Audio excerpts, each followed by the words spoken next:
Sëñ Saliou, est-ce que les dialoguistes ont eu raison?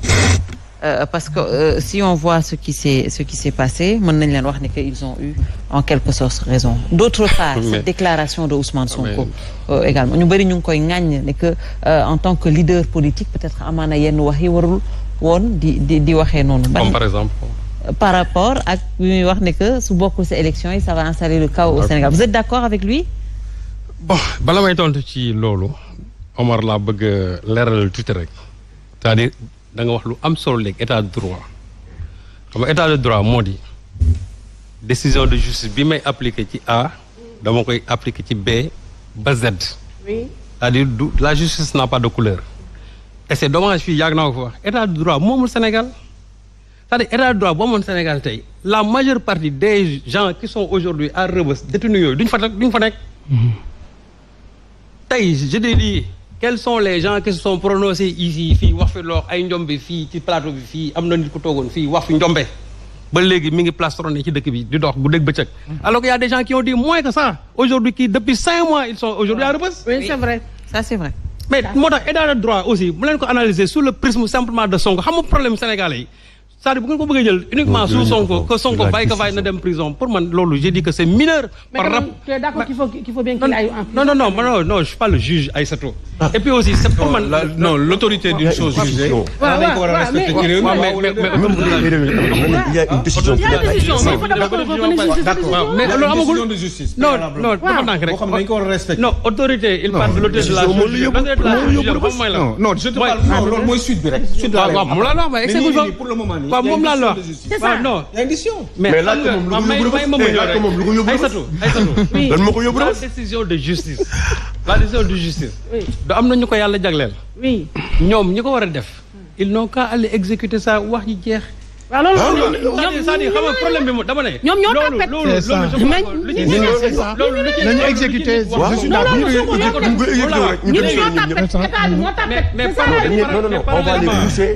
parallèlement je te dis une chose ñoo tapet. li ngeen di wax ni dialogue bii passé et qui n'est qu'une compromission tout simplement entre des acteurs politiques qui s'étaient concertés pour mën a teg benn affaire malheureusement am na ci parti boo xam ne dafa capoté xam nga tout à l'heure quand je disais tous par rapport à la révision du procès de Karim Wade. Oui. Comment se fait-il qu'une décision de justice ñu koy indi ci dialogue ba ne trouvé nañ un consensus pour c'est-à-dire pour la révision de l'arrêt de la cour de la CREI quel que soit ak lu ñu mën a wax ci CREI man d'accord moon ci CREI mais lu ñu mën a wax il y a l'autorité de la chose jugée là-bas. Une décision de justice est sortie. léegi ñu ñëw ci biir dialogue ñu ne arrêt cour boobu ay politiciens ñoom ñooy décider c'est-à-dire ñu xool comment nous allons or la procédure de révision soo xoolee la loi organique 2017 9 du 17 janvier 2017 qu'est-ce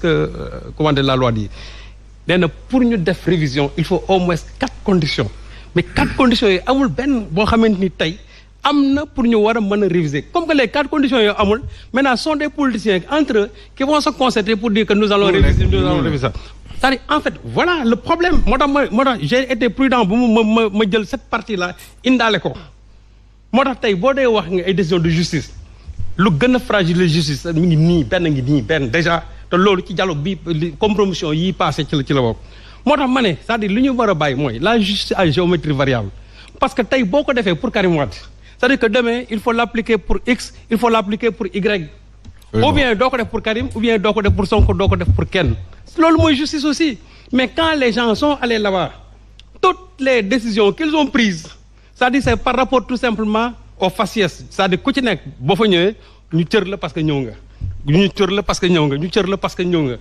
mais moi je me dis que même boo dee def dialogue des gens qui ne sont même pas présents au dialogue doivent en bénéficier bu fekkee ne loi la parce que une loi est impersonnelle c'est pas parce que moi je suis pas venu que je ne dois pas en bénéficier déedéet bu ngeen di fekkee ne da ngeen di jël ay loi bu leen jël ay loi par rapport aux figures qui sont là or tout ce qui s'est passé pendant cet instant là mais loolu moo fa am nañ waxante dëgg xam ngeen ne foofu li fa am ce ne sont pas des dialogues des gens sont là-bas et d'ailleurs ce qui est beaucoup plus grave le jour bi ñuy lancé dialogue bi mais y en a qui ont déclaré mais président 3e mandat bi dañ ciy wax ñu ne ok président bi ne y a pas de question tabou mais bi ñëwee dialogue bi mais les gens ont préféré dire tout simplement on laisse la balle comment dirais-je le problème au Conseil constitutionnel. loolu xam nga c'était quoi.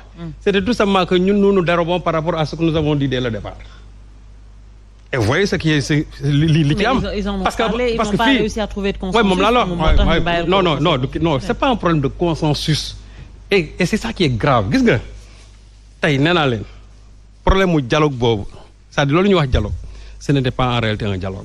Des gens sont allés là-bas tout simplement pour essayer de valider leur candidature. Or man li mu mës a jàpp moo di du foofu la ñuy régler problème c'est-à-dire bu fekkante ne ay décision de justice kese la buñ ko appliqué woon tey rigoureusement am na ñoo xamante ni tey on ne parlerait pas de problème de droit civique chez eux.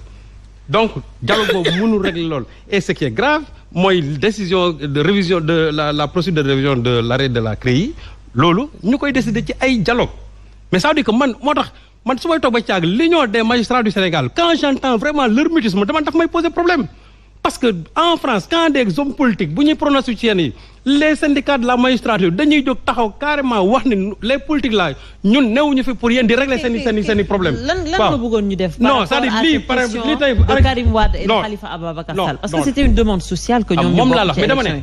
man quel que soit pour yow ban moo waroon nekk solution bi non man c'est pas moi de trouver des solutions nu ñu mën def ba ñu def dans le jeu politique mais dama ne. oui l'arrêt judiciaire arrêt de la cour de la CREI arrêt CREI qui a connu l'autorité de la chose jugée ay politiciens taxaw ne ñun on va essayer de voir comment nous allons réviser cet arrêt là c'est-à-dire nañ wax nañ lañ koy réviser mooy que CREI yéen la ngeen waxoon dara baaxu ci.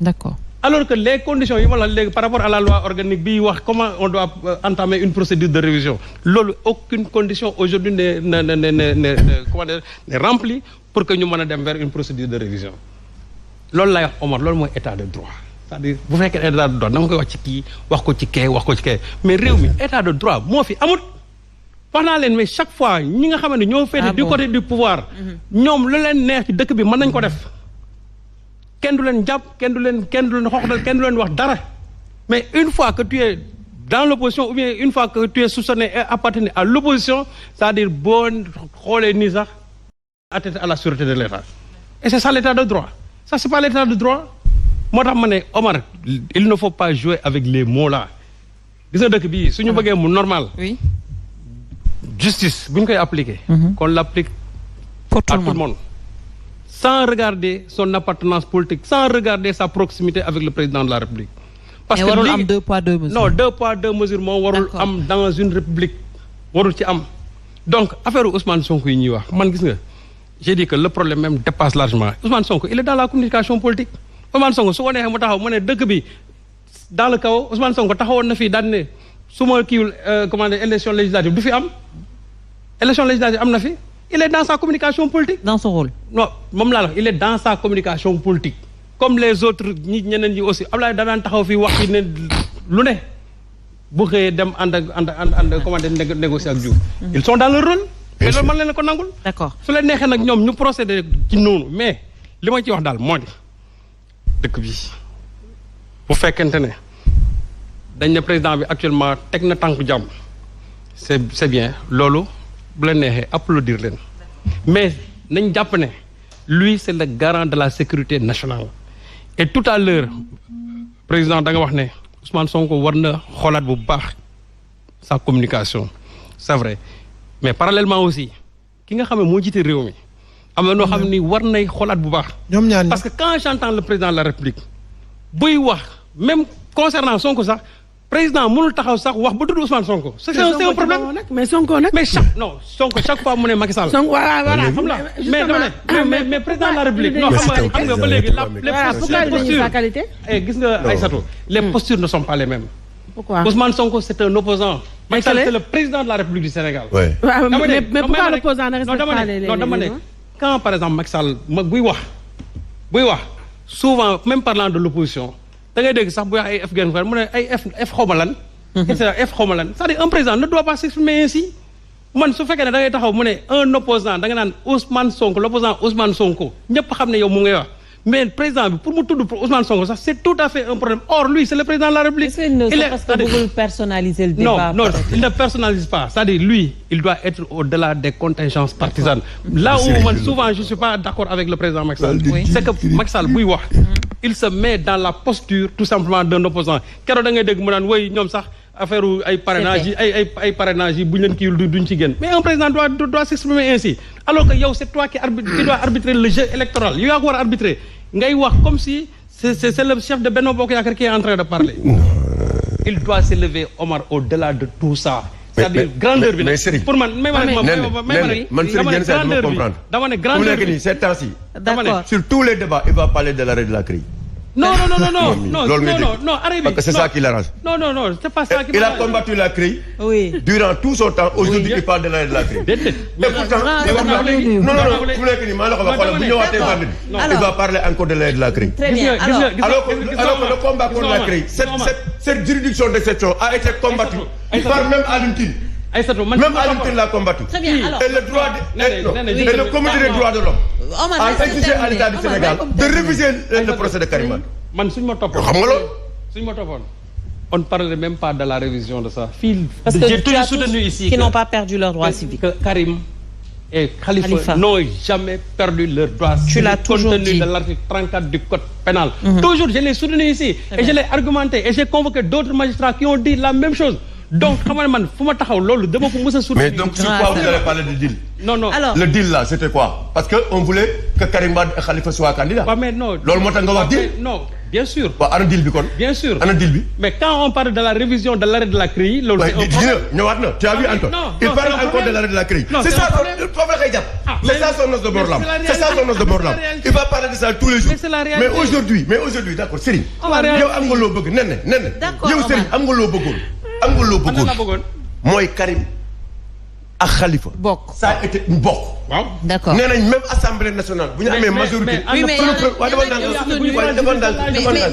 même là. il ne faut pas fragiliser la justice. Non, je suis d'accord que dañu daan jeu politique. xam nga lu ma d'accord. ñu ne ñoom mosuñoo perdre seen droits civiques. D'accord. Compte tenu de l'article 34 du code pénal gis nga c'est que dans ce pays on ne respecte pas la loi parce que nee naa leen même le code électoral bi ñu koy élaborer le code pénal était déjà là.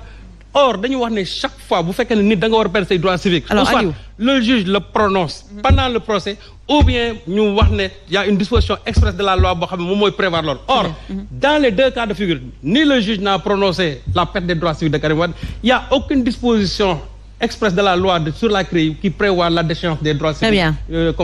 Donc Serigne toi tu crois à la décision. Omar s'il te plaît yow da nga gëm loolu yow. s'il te plaît Omar. non dama lu ma ko bëgg dama ne yow da nga gëm décision de justice. dama gëm décision de justice. waaw gëm nga ko. Bien sûr. waaw kay léegi maintenant dama lay laaj aujourd'hui. non allez-y. non vas-y da nga koy laaj. non. vas-y. non dama bàyyi naa ko bàyyi après comme da nga am looy xam. dama ko bëggoon laaj ne ko comme moom il croit à la décision de justice. Aujourd'hui, cette situation qu'on y vit voilà, sur la décision de justice, quel est ton comportement? La décision du? Yow ban perception nga am? La décision du juge. Quel juge? Sur Sonko yow ban perception nga ci am? Mais ils n'ont qu'à appliquer leur décision. Très bien. Ok. ñoom ñoo jël seen décision. Non. Qu'est-ce qu'on attend? ñoom dama ne. Je suis d'accord. Une décision de justice. D'accord. Une décision de justice daal il faut l'appliquer. Absolument. D'accord. Alors, OK. Ok. Aliou, justement cette question des deux cas duñ ci yàgg noonu torop parce que on va plutôt voir de manière suñuy xool par rapport à ces dialoguistes ñi demoon dialoguer ils ont eu gain de cause parce que ñu bëri dañoo jàppoon ni que effectivement dañuy deal monnaie d'échange pour que président mën a bokk élection moom moo taxoon ñu dem dialoguer on a vu que y a eu quand même ay acquis yu ñuy jot par rapport au parrainage Sëñ Saliou yaa ngi naan suñu fa waree am dara ñëpp ci war a bénéficier wu ñoom demuñu parrainage ñoom Arona Coumba demuñu dialoguer ñoom Arona Coumba Ndoffène mais pourtant parrainage bi ñoom dañ ciy bénéficier wu également. Mais le piège bul sori non mais moom man la parrainage bi président boo analyser parrainage bi est-ce que xam nga ne parrainage bi dara soppeeku ci soo xoolee pourcentage bi nga xam moom lañ jël la fois passée xam nga 52 000 la woon. Aujourd'hui même si tu fais le calcul avec le nouveau fichier électoral bi nga xam ne c'est monté aujourd'hui à presque 7 millions. Aujourd'hui nous en sommes à 56 000. 60 000. Ça veut dire que là aussi on a piégé les gens parce que xam nga dama leen ñoom lu ñu waroon wax moo di quel que soit le nombre c'est-à-dire quel que soit le nombre d'électeurs on fixe toujours la barre par exemple à 50 000 nga xam ne du fixé. Mais su fekkee ne day varier en fonction du pourcentage. Aujourd'hui j'ai dit que li ñu amoon sax bee passé bii moo gën a métti. moo tax loolu ce n'est pas un acquis. C'est pas un acquis. nee xam nga man ce pays-là bu ñuy wax waxu dialogue c'est vrai qu'ils font ce qu'ils veulent mais à un moment donné l'année prochaine dans 2 ans dinañ waxaat dialogue dañ toogaat. Le Sénégal est un pays de dialogue. On dialogue. Oui mais am na yoo xam ne waratuñ nekk di ci waxtaan ci réew mi. am na yoo xam ne dañ ko waroon lijjanti définitivement. ah pourtant dialogue bi principalement. li tax ñu teg ko ñëpp xam nañ ni pour que ay candidats mën a ñëw bokk. au départ tout de suite mooy seen priorité. moi je pense que ni dialogue bi baaxul. demin bi ni ñu demee dialogue c'est bien c'est des bonnes intentions mais baaxul te dina fi amaat à mon avis même je pense que ni y a beaucoup d'hypocrisie loo xam ne dafa am ci biir dialogue bi réew mi bu fekkee da ngeen ko bëgg a defar ci dialogue bi mu génnee am na yu bari yoo xam ne waroon ngeen ko mën a waxtaanee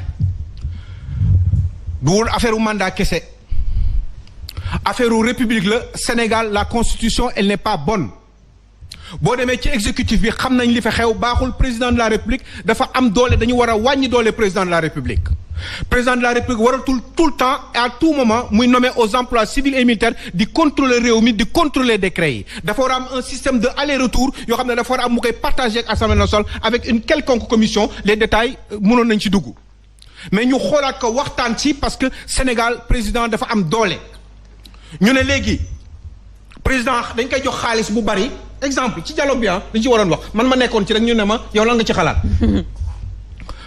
ñu ne dafa am ay fonds politiques yoo xam ne chaque année dañ koy voter un président de la République alors que lui il n'est pas responsable devant le Parlement ñu ne léegi xaalis boobu léegi dootu ko yorati on fait comme en France comme dañ doon toppandoo rek ñu toppandoo ba mu mët ñu ne c'est le premier ministre bi nga xam ne moom mooy déterminer di définir la politique de la nation ñu ne kooku léegi premier ministre boobu moom mooy yor fonds politique yi parce que c'est lui qui est responsable devant le Parlement et chaque année dañ koy contrôler pour xam xaalis bi fi mu dugg parce que 10 12 15 milliards c'est énorme quand même pour un président de la République boo xam ne chaque année mu yor ko boo nekkee 5 mandats imaginez leen le nombre de milliards qu'il a détenu et qu'il en faisait ce qu'il voulait loolu benn la nga ne léegi ñun suñu assemblée nationale bi ni ñu koy defee décor bi nekk assemblée nationale xam nga ni la moitié des gens qui sont à l'assemblée nationale amuñu niveau te mënuñu avancer loo réew mi mën nañ ko nag indi ay nit mën nañ am benn espèce de sympathie mais pour liggéeyal réew dëgg-dëgg il faut des bonnes personnes à l'assemblée nationale ay nit ñu am xam-xam pour loolu il faut ñu changer le type de scrutin dans ce pays là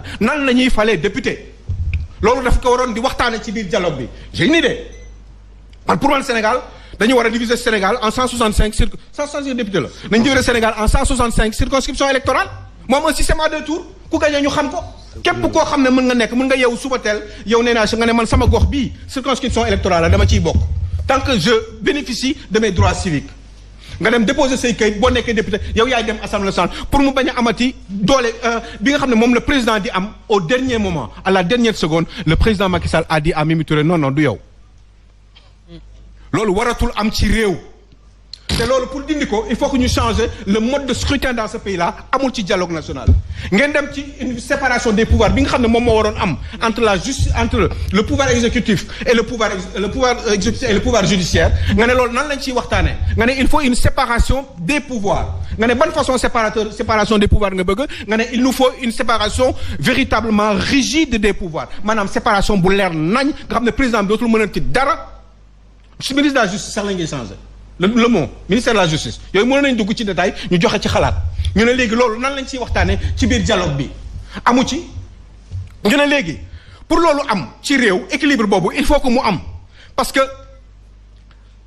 député yi nekk ci biir pouvoir législatif député yi nekk ci biir boo xoolee ni ñuy doxalee boo xoolee assemblée nationale ni muy dundee nit ñi ni ñuy fonctionner da ngay xam ni assemblée nationale liggéeyul véritablement deful véritablement son rôle pour loolu c'est parce que ñi fa nekk la moitié amuñu njëriñ parce que c'est pas que dañu bëggul mais dañu mënul pour changer réew dafa am yoo xam ne assemblée nationale dafa war di contrôler gouvernement contrôler mais dans tous les sens di xool gouvernement bi lan lay def mais ñooñu jàkkaarloog exécutif bi ñu war a liggéey ak ñoom il faut ñu xam gars yi lan la ñuy def il faut que mu am ay borom xam-xam yu nekk ci réew mi au moins les 3/4 la loo mooy la moitié sax de l'Assemblée nationale waaye mënul nekk parce que dañ lay choisir yow en tant que député tuddee le honorable mais enlever honorable ça sert à rien pourquoi honorable député yooyu lañ fi war a dindi honorable son excellence machin nañu del c'est un boulot boo xam ne dañ ko jox benn nit mu dem liggéey ko muy président muy député et cetera il faut changer mais je vais poser benn question rek oui à quoi sert maintenant les programmes à quoi servent les programmes foofu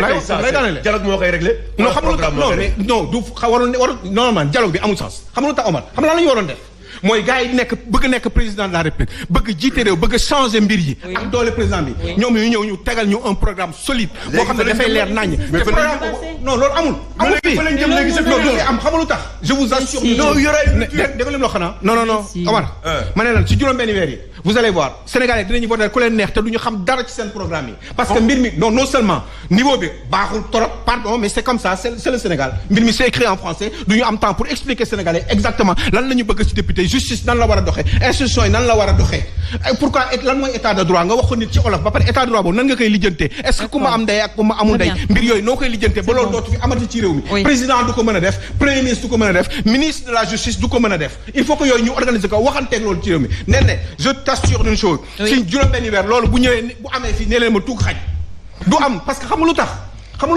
parce que job bi moo sottiwul parce que ils ne vont pas sur l'essentiel yow lu tax ñi ñëpp di xuloo fii di xëccoo président de la république mais parce que président boo ko nekk yaay yàlla sa différence ak yàlla mooy da ngay dee te yàlla du dee mais c'est exactement la même chose parce que yaay buum mi bu la neexee léegi que yow suba teel ne Omar Faye yegg si donc loolu nga bëgg mu deñ donc yooyu pour mu jeex pour mu changer fii il faut que ñu changer comportement yi te ñoom ñii ñëpp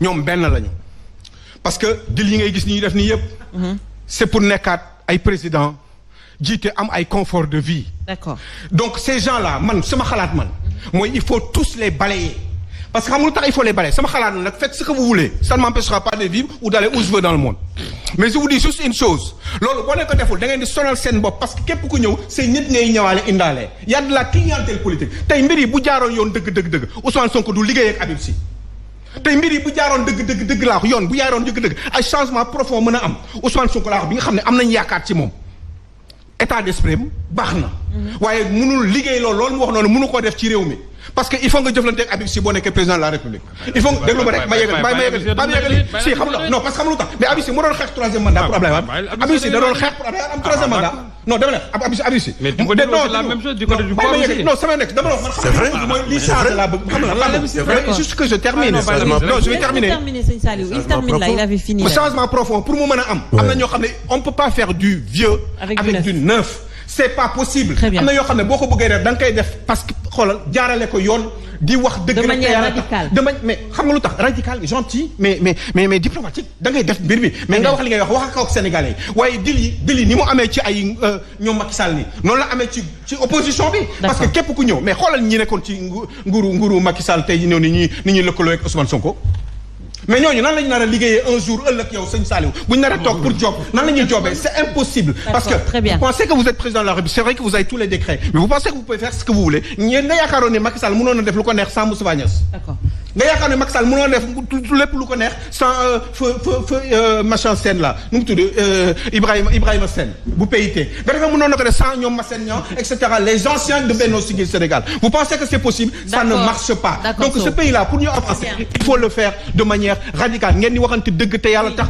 changer les institutions de ce pays ba président dootul mënati def lu ko neex parce que fii président bu fi ñëwaat muy yow muy Ousmane Sonko bu da ngay yeewu suba teel mer sa xol jeex doo xam kan ngay mer non damay jox exemple rek ni ngay yeewoo ni nit wóorul nit dañ ko war a encadrer même bu dee da nga président de la République ba doo mën a def lu la neex parce que mun nga yeewu jël ay décisions yoo xam ne parce que da nga yeewu nee jëkkëru nee neexu la rek nga ne tey xaw ma lu ma ko war a def bon dama koy wàccee parce que machin et cetera wala xam nga yu demee noonu te loolu dañ ko fa war a dindi ci réew mi il faut que le pays soit ordonné te loolu wax kese dindiw ko beneen président bu ñëw ce sera la même chose et ça doit être le combat des rappelez que 36 ministres du dernier conseil ministre d'Abdoulaye Wade sur les 36 ministres 34 ils sont retournés avec Macky Sall kon élection présidentielle ça ne sert absolument à rien tant que c'est les institutions de ce moment que nous avons qu'on va continuer à faire dérouler le pays je vous assure je veux aussi xalaatam ci loolu on parle aujourd'hui de dialogue bi peut-être passé na mais soo gisee yenn tweet yi ak yenn acteurs politiques yi ñu ngi agiter